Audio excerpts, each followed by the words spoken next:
मित्रांनो नमस्कार. आपली टोमॅटोची बांधणी झाल्याच्या नंतर त्यावेळेस आपण जे काही सुतळीनं बांधणी करत असतो तर तिथं झाडाला थोड्या प्रमाणात इजा झालेली असते. त्याचं नंतर कालांतराने तिथं बुरशी येण्याचं काम होत असतं, म्हणजे बुरशीजन्य रोगांचा तिथं प्रादुर्भाव होत असतो. तर ज्यावेळेस आपल्या टोमॅटोमध्ये बांधणी होत असते तर त्यानंतर आपल्याला त्या ठिकाणी एक बुरशीनाशकाचा स्प्रे देण्या ठिकाणी करणं गरजेचं आहे. तर त्यामध्ये रोको हे उत्पादन तुम्ही घेऊ शकता.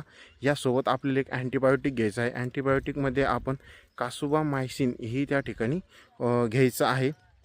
यासोबत जर प्लॉटवर आळी असेल तुमच्या फळामध्ये तर त्या ठिकाणी आपण ॲम्प्लिको हे एक कीटकनाशक त्या ठिकाणी घ्यायचं आहे.